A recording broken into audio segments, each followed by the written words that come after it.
આપ જોઈ રહ્યા છો સંદેશ ન્યૂઝ અને આપની સાથે હું રિપોર્ટર ગાડીવાળી એટલે કે ભાવિની ડબકા અને આજે પહોંચી ગઈ છું સુરતના ટેક્સટાઇલ માર્કેટમાં અને જઈને વેપારીઓ સાથે વાતચીત કરવી છે। આવનારા સમયમાં ચૂંટણી જેમ જેમ નજીક આવી રહી છે કે તેઓ સરકાર કેવી ઈચ્છી રહ્યા છે, વેપારીઓનું શું કહેવું છે એ બધું જ એમની પાસેથી જ જાણીએ। ચલો વેપારીઓ સાથે વાત કરીએ। कितने साल से आप यहाँ पे काम करें? पहले मेरे को 27 साल हो गए थे। 27 साल। सूरत को काफ़ी जान गए होंगे आप। हाँ, पूरा बदलाव मैंने देखा है सूरत का। वो दौर भी देखा है जब सूरत का इंफ्रास्ट्रक्चर इतना डेवलप नहीं था और भारतीय जनता पार्टी की सरकार यहाँ जब बनी, मतलब नगर पालिका में, उसके बाद में जो इंफ्रास्ट्रक्चर डेवलप हुआ वो सारा दौर सामने एकदम आंखों के सामने गुजरा है। और आज सूरत जो है वो हर तरीके से विश्व के अंदर सबसे फास्ट ग्रोविंग सिटी के अंदर जाना जा रहा है और उसका पूरा का पूरा श्रेय भारतीय जनता पार्टी और भारतीय जनता पार्टी को है। लगता है सूरत की सूरत बदल गई? बिल्कुल बदल गई है मैम। जो 15-20 साल पहले जो सूरत था, उसके बाद 15-20 सालों में सूरत ने जो प्रोग्रेस की है वो रियल में बदलाव वाली स्थिति है। 20 सालों में 25 सालों में जो भारतीय जनता पार्टी ने यहाँ पे जो किया है वो मेरे को नहीं लगता कहीं भी दूसरे शहर में किसी ने कुछ किया होगा। चलो सूरत की बात कर ही रहे तो टेक्सटाइल मार्केट जो पूरे एशिया में, पूरे विश्व में फेमस है, टेक्सटाइल अभी बराबर चल रहा है मार्केट? नहीं, मार्केट तो बराबर चल ही रहा है। आज जब से टेक्सटाइल कम से कम इसको 35 साल के ऊपर हो गया सूरत मार्केट को, और व्यवस्थित चला। 2003 के बाद रफ्तार भी पकड़ी, कभी अप एंड डाउन होता रहता, लेकिन कहीं कोई तकलीफ नहीं किसी प्रकार की। मार्केट में सुना है कि व्यापारी थोड़ी मुश्किल में। नहीं, मुश्किल में देखिए पहले और आज में मुश्किल कहीं नहीं है, समझने का फेर है। जो सरकार थोड़ा कम समझा पा रही है लोगों, जीएसटी के बाद व्यापार सुधरा ही है, बिगड़ा नहीं है। और अभी एमएसएमई भी आया तो उससे कोई ज़्यादातर तकलीफ नहीं है। कुछ व्यापारियों को तकलीफ है, इतना बड़ा समुदाय व्यापार को सुधारना पड़ेगा, सुधार तो करना ही पड़ेगा ना थोड़ा बहुत। चलो अन्य लोगों साथ बात करिए। एमएसएमई को लेके क्या व्यापारियों को दिक्कत आ रही है? कुछ बात चल रही है? देखिए, आपने डायरेक्ट मुद्दा एमएसएमई का ले लिया। वैसे सरकार की बात करने जाओ तो स्थिर सरकार ही चाहिए। मोदी सरकार है, देश दुनिया में उनका रुतबा है। लेकिन अभी जो एमएसएमई एक्ट जो आया है उसको लेके व्यापार की हालत बहुत ख़राब है। 3 महीने से कि मैं बात कर रहा हूँ, कंटिन्यू 4 सीजन थी। रमजान की सीजन, उगादी की सीजन, शादी ब्याह की सीजन, स्कूल यूनिफॉर्म की सीजन, कम्प्लीटली सीजन फेल हो गई। सरकार को इस ओर अब ध्यान देना पड़ेगा, व्यापारियों की समस्याओं पर ध्यान देना पड़ेगा। सरकार एमएसएमईज को फ़ायदा देने के लिए ये इनकम टैक्स का एक एक्ट है, वो उसमें सेक्शन 43BH क्लोज लेके आई। उस क्लोज के चलते व्यापारियों का रिटर्न गुड्स बाहर से आने लग गया कि 45 डेज में पेमेंट नहीं कर सकते। अगर इसके लिए या तो टाइम देना चाहिए या 1 साल इसको पोस्टपोन करना चाहिए। तो वो हमने मांग की, लेकिन अभी फिलहाल कोई सुनवाई नहीं। हम चाहते हैं नई सरकार जैसे ही वापस आवे उसमें वित्त मंत्रालय को इस समस्या की ओर ध्यान देना पड़ेगा। कारण कि व्यापार की बात करनी जाए, 350 से 400 ट्रक पर डे जाने वाली मंडी के अंदर आज 100 ट्रक जा रहे हैं और उतने ही मतलब 25 से 30 ट्रक रिटर्न गुड्स आने लगे। व्यापारियों की हालत कपड़ी हो गई है। तो सरकार को इस ओर अब की बात ध्यान देना पड़ेगा। जीएसटी से हम उबर गए, कोरोना से हम उबर गए, लेकिन एमएसएमई है वो छोटे व्यापारियों के लिए घातक है। सबसे बड़ी बात इसमें नियम क्या है, 50 करोड़ की सेल के ऊपर वालों पे ये नियम लागू नहीं है, 50 के अंदर वालों पे लागू है। यानी माइक्रो स्मॉल पे लागू है, मीडियम और लार्ज पे लागू नहीं है। तो नियम समान होना चाहिए। नियम दरेक माटे समान होवो चाहिए ते व्यापारियों बात करिए। इंपोर्ट एक्सपोर्ट का भी बहुत बड़ा बिजनेस यहाँ पर है, उसमें अभी लॉस है या बेनिफिट? उसमें अभी लॉस है। जिस तरह से अपने होना चाहिए था वो अभी यहाँ पे सरकार हमारे साथ रहती है हमेशा, हम ऐसा नहीं कहते हैं। और हमारी बात ऊपर तक सुनी भी जाती है, दिल्ली तक भी हमारी कई बार पहुँच होती है। हमको यहाँ से जो हमारे सांसद श्री साथ में लेकर के जाते हैं और बात होती है।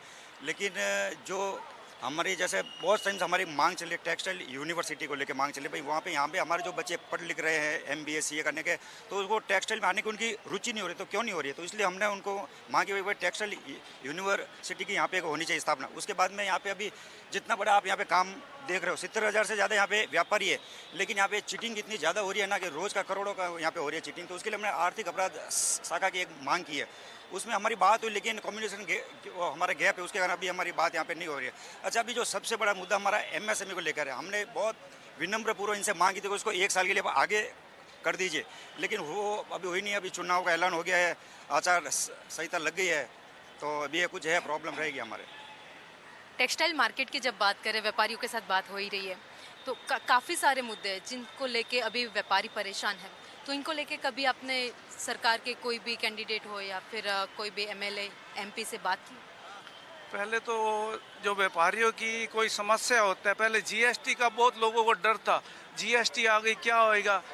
जो सरकार है गवर्नमेंट यहाँ पे केंद्र में राज्य सरकार दोनों अपने साथ है, दोनों ने अपना जीएसटी का प्रॉब्लम ख़त्म कर दिया है। कोई भी हमारे को व्यापारियों को टेक्सटाइल में होती है तो हम जो भी है यहाँ के सीआर पाटिल है और जो भी है यहाँ के मिनिस्टर वगैरह केंद्र में बैठे हमारी समस्या का हल कर देते हैं। अभी मैं आपको ये बात कहना चाहता हूँ, अभी आगे इलेक्शन आ रहे हैं, इलेक्शन में जितने ही हैं जैसे भारत वहाँ के जो भी है यहाँ रहने वाले हैं सबको अपने वोट का अधिकार का प्रयोग करें और कोई भी ऐसे नहीं है घर बैठे बैठे वोट नहीं देने जाए। अभी ये उत्सव है इलेक्शन का, अच्छी तरह ये निभाना चाहिए। बाकी अभी व्यापार है, व्यापार तो चलेगा आगे और अच्छा भी चलेगा।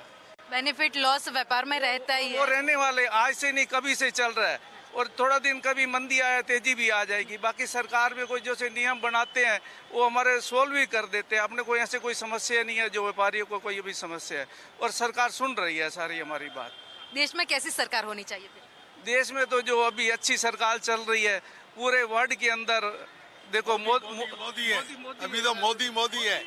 मोदी है तो सब मुमकिन है। पहले गुजरात में इतनी दिक्कतें थी, इतनी गुंडागिर्दी थी, अहमदाबाद में 6 महीना बंद रहता था। अभी नॉन स्टॉप आप देखो वहाँ कुछ नहीं दंगा। તકલીફ નથી એટલી બધી હકીકતે એવું હોવું જોઈએ। આપણે ગુજરાતમાં છીએ, વેપારી સિટી છે સુરત આપણું, એની અંદર વેપારીઓની વાત સાંભળવી જોઈએ, એને જોઈએ। રજૂઆત કરી છે ક્યારે? હા, અમે સીઆર સાહેબને રજૂઆત કરી, એમને વાત કરી, ઉપર એમને બી રજૂઆત સેન્ટ્રલમાં વિત્ત મંત્રી સાથે કરેલી છે।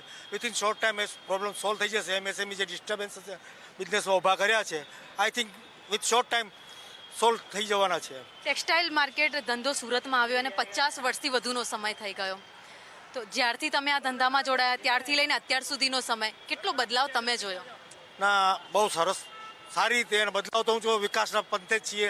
ટેક્સટાઇલ માર્કેટમાં બધા જ વેપારીઓ છે, સખત મહેનત કરવાવાળા છે, મહેનતુ માણસોનો બધા આ સિટી છે એટલે ઉત્તરોત્તર વિકાસ પામવાનું છે તો નેચરલ છે। બટ સરકારનો બી સપોર્ટ છે, તો થોડોક હજી ઈચ્છીએ છીએ કે સરકાર વધારે વેપારિક સંસ્થાઓને સપોર્ટ કરે, એમને સાંભળે, એમની તકલીફો વ્યવસ્થિત સમજે અને એનું નિરાકરણ જલ્દીથી જલ્દી લાવે, જેથી કરીને વેપાર સુરતનો ઉત્તરોત્તર વધતો જ રહે, સદાય વધતો રહે। વેપાર વધારવાની વાત કરી રહ્યા છે, અન્ય લોકો પાસે પણ જઈએ, એમને પણ પૂછીએ કે ખરેખરમાં દેશમાં સરકાર કેવી હોવી જોઈએ અને સાથે વાત જ્યારે સુરતની થતી હોય તો ઉદ્યોગ ક્ષેત્રે હંમેશા હરણફાળ ભરતું આવ્યું છે સુરત। એ આગળની દિશામાં ક્યાં સુધી વેપારીઓ લઈ જવા માંગે છે અને સરકારનો સપોર્ટ ઈચ્છી રહ્યા છે। શું નામ છે? अरुण पाटोदिया। जय गौ माता जय गोपाल। अच्छा अरुण जी, सूरत को बदलते हुए देखा? बहुत बदला है, कौन सी चीज़ आपको सूरत में बदली और अच्छी लगी? सब चीज़ बदल गई। सूरत आज क्या है कि विश्व के अंदर डायमंड सिटी के अंदर कपड़ा बाजार का हब, एजुकेशन हब में बहुत अच्छा हो गया। और ये तो और ये पुल देखो, हमारे यहाँ पुल भी 125 से ऊपर है जो किसी और शहर में नहीं है। तो क्या ये भी एक अपने आप में हब है। और आगे हम और कई चीज़ों के अंदर क्या है कि आगे पॉपुलरिटी लेने जा रहे हैं। तो और सूरत में अगर किसी का जन्म होता है तो वो अपने आप में भाग्यशाली होता है, या जिसको रहना मिलता है वो अपने आप में भाग्यशाली है। सूरत अपने आप में सूरत है और सूरत को बदलने के अंदर सबसे ज़्यादा बड़ा योगदान जो है वो भारतीय जनता पार्टी का रहा। और हमारे जो सांसद है सीआर पाटिल साहब, अभी गुजरात भाजपा के अध्यक्ष है, और जब से वो अध्यक्ष बने हैं तब से आप देखिए परिवर्तन जो है, मतलब वो चैलेंजिंग पर्सन है। देखो और तो और हम क्या है कि गाय माता के भक्त हैं और गाय माता के लिए तो ये गाय माता का भी हब हो गया। पिछले 10 साल में कम से कम 100 नई गौशालाएं डेवलप हुई है। और क्या है कि पर्सनल जो 40-40, 50-50 गायें जिन एक उद्योगपति के पास है, जिन एक मतलब ऐसे लोगों के पास है, वो 10 साल पहले कुछ नहीं थी। तो उसके लिए भी क्या है कि एक छोटी छोटी गौशाला होना है अपने आप में एक बहुत बड़ी मिसाल है। मतलब कपड़ा व्यापार करके लोग अपना पेट भर के और गाय माता को, तो ये क्रांति है। तो ये क्या है, ये सब बीजेपी के राज में है। वहाँ पर क्यों, इसका कारण है वहाँ पर कांग्रेस तो बोल रही है कि काम हमने भी किए। कांग्रेस ने क्या काम किया वो आपके सामने है। क्या राहुल गांधी आते सूरत में रैली भी करते हैं। नहीं, उसने क्या है कि खाला पैसा खाया, चारा खा लिया, चारा दिया नहीं। उनके परिवार की गलती थी, उसका दोष नहीं, परिवार की गलती। जो सदियों 70 सालों से जो कमियां आ रही तो वही चीज उसका कांग्रेस को भुगत भोगना पड़ रहा है। आज जो 10 सालों ने मोदी सरकार ने काम किए हैं वो पूरा विश्व आज देख रहा है और एक अर्थव्यवस्था सबसे आगे चले मोदी से, इसलिए काम हो रहा है ना। કોઈને ખબર છે આ વખતે સુરતમાંથી કોણ ચૂંટણી લડી રહ્યું છે? CR પાટીલ સાહેબ નવસારી બેઠક પરથી અહીંથી મુકેશભાઈ દલાલ. અચ્છા, મુકેશભાઈ. હા, મુકેશભાઈને ઓળખો છો? સારી રીતે ઓળખું છું. કોર્પોરેટર રહી ચૂક્યા છે અમારા વિસ્તારમાં. કોંગ્રેસમાં કોણ એમને કોમ્પિટિશન આપી રહ્યું છે ખબર છે આપને? ના, એના વિશે મને નથી માહિતી, નથી ખબર. કોંગ્રેસ નથિંગ, કઈ ચેન્જ શું આવ્યું? નિલેશ કુંભાણી લડી રહ્યા છે ચૂંટણી મુકેશભાઈની સામે. ચલો, મુકેશભાઈને તમે એવું કીધું કે હું ઓળખું છું. મુકેશભાઈને જોયા છે ક્યારે રસ્તા ઉપર કે ભાઈ સ્થાનિકો પાસે પહોંચ્યા હોય ને કામ કર્યા હોય? સારી રીતે જાણીએ છીએ. कांग्रेस चुनाव लड़ती नहीं है, वो फॉर्मेलिटी करती है। उनको पता है, उनको एकदम स्वीकार है कि हार होगी यहाँ पे, तो किसी को बलि का बकरा बनाया जाता है। चुनाव नहीं लड़ते, वो बलि का बकरा होता है जिसको खड़ा किया जाता है। 400 बोला है, 400 प्लस ही सीटें जाने वाली है पूरे हिंदुस्तान की। एक बात आपसे कहना चाहूंगा, भ्रष्टाचार करते हैं, फिर कहते हैं ये कि भ्रष्टाचार हुआ नहीं है। तो ईडी कहती है, ये अब देखो केजरीवाल जी है, वो कह रहे हैं कि मैंने तो साफ हूँ। अरे भाई साफ है तो क्या कानून तो अपना काम करेगा ना, कानून के बगैर वो किसी और को नहीं पकड़े। तो क्या है कि वो कुछ गलत करते हैं, पकड़ते हैं तो भी गलती। विपक्षी पार्टियां बोलती है कि बीजेपी सरकार है इसीलिए ईडी से डराते हैं और जेल में ले। कुछ नहीं है, कुछ नहीं है। अगर वो और किसी को तो नहीं डराया, आज अपने पकड़ के नहीं ले गई ना सरकार। सबको जो 50-100-200 को आदमी को तो नहीं पकड़ा ना, जो करेगा उल्टा सीधा काम करेगा उसी को ही पकड़ रहे हैं। कैसे सरकार चाहते हो देश में? बीजेपी, क्यों? वही अच्छा है देश के लिए। અચ્છા, કયા એવા સરકારના કામ છે જે જોયા હોય ને ગમે હોય? नहीं, काम मोदी सरकार बहुत ही अच्छी है और मोदी ही रहेगी। क्यों? अरे मोदी जी अच्छे हैं, सभी काम कर रहे हैं, अब क्या और किस लिए? अच्छा, कौन सा ऐसा काम हुआ जो आपने देखा और क्या काम नहीं हुआ? सभी काम हुआ है, बहुत काम हुआ। वो देखिए मेट्रो भी बन जाएगा, अभी बस वगैरह चल रहे हैं, सब चीज व्यवस्था एकदम ठीक है। एकदम बुलेट तो चालू हो ही रहा है, हो गया, क्या हो गया है। बस खाली हम लोग बैठना है और आप रिपोर्टिंग करिए आराम से बुलेट में बैठ के।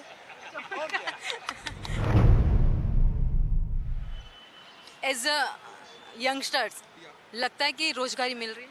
मिल रही, बिल्कुल मिल रही। सूरत में किसके पास रोजगारी नहीं है? किसके पास नहीं है? कमाने वाला होना चाहिए, मेहनत करने वाला होना चाहिए। जिसके पास या तो फैमिली ज़्यादा है, उसके पास बेरोजगारी है, वो खुद का पेट भर नहीं पा रहा है, तो फैमिली का कहाँ से भरेगा? या जिसके अंदर आलस है, वो बेरोजगार है, मेहनत करना चाहता नहीं है। आज अपने मिलेनियम मार्केट की गली में आप जाओ, इतने बच्चे बॉक्स बनाते मिल जाएंगे। रोजगार करता है कि नहीं?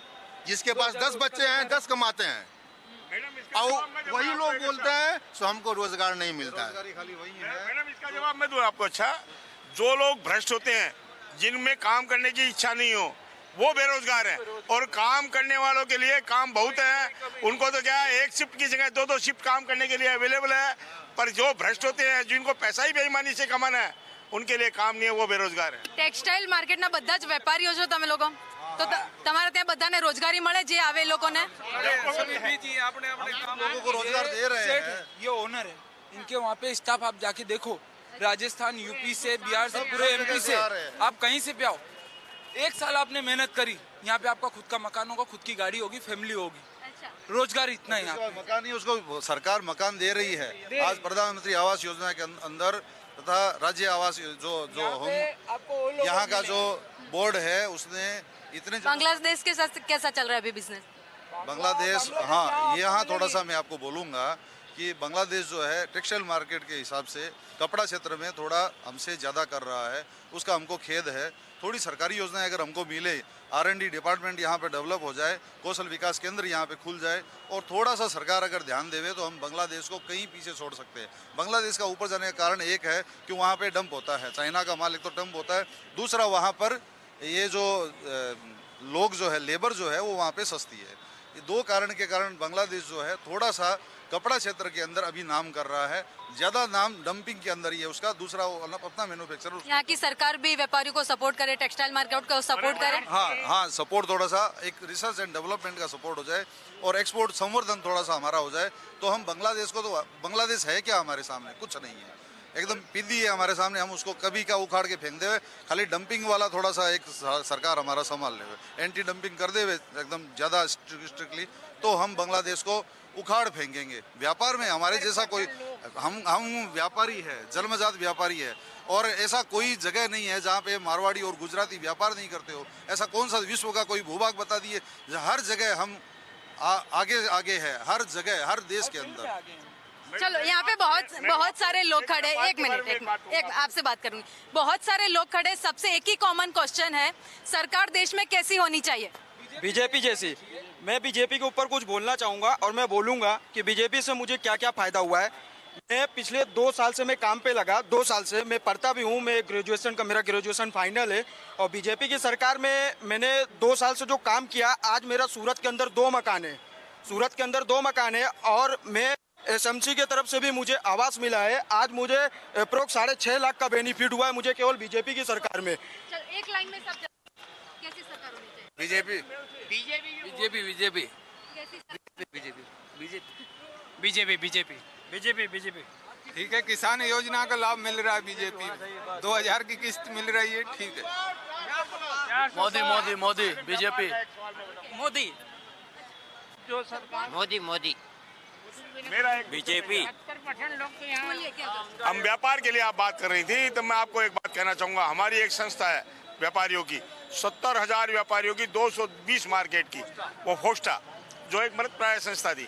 6 महीने में हमारे कैलाश भाई हकीम के नेतृत्व में और उस संस्था का प्रेसिडेंट बनने के पश्चात हमने क्या क्या काम नहीं किए, नई एसओपी जारी कर दी। और कैलाश भाई आगे पेमेंट वाले को देखो, ये फोस्टा का कार्यालय देखो आप क्या है कि जिस प्रकार से, तो ये किसके, ये कैसे हो रहा है, ये क्या कैसे हो रहा है? ये कोई न कोई तो क्या गति आ रही है, गति स्पीड मिल रही है उसको, है। समस्या का जो है हल भी हो रहा है यहाँ पे, कोई भी पेमेंट का भी सोल्व हो रही है पोस्टा के द्वारा। अभी कम से कम 800-900 कंप्लेन आ रही है, पोस्टा वाले सभी बैठ के वो सोल्व ही कर रहे हैं। सब एकजुट होकर सारे देश को अच्छा करने में लगे हुए हैं। એટલે કે વેપારીઓ સાથે વાતચીત કરી, ટેક્સટાઇલ માર્કેટના વેપારીઓ છે, આ સાથે જ અન્ય લોકો પણ અહીંયા છે જે રોજગારી માટે આવે છે, તેવા કારીગરો પણ અહીંયા છે। દરેક લોકો અહીંયા પહોંચ્યા છે, જેમની સાથે આજે વાતચીત કરી દરેકનું કહેવું છે કે ધંધો થોડો મંદો ચાલી રહ્યો છે, પણ હા, સરકારના સપોર્ટની જરૂર છે। જેમ બીજા દેશો આગળ વધી રહ્યા છે, જેમ વાત કરી બાંગ્લાદેશની કે બાંગ્લાદેશ આગળ નીકળી રહ્યો છે ટેક્સટાઇલ માર્કેટમાં, તો એ જ રીતે જો સરકારનો થોડો સપોર્ટ મળે, થોડી સરકારી યોજનાઓ વેપારીઓ માટે લાવવામાં આવે, તો આગળ સુરતનો વેપાર પણ, સુરતનો ટેક્સટાઇલ માર્કેટ પણ હજુ પણ આગળ વધી શકે એમ છે। કેમેરામેન વિજય ભરવાડ સાથે હું ભાવિની ડબગઢ, સંદેશ ન્યૂઝ, સુરત।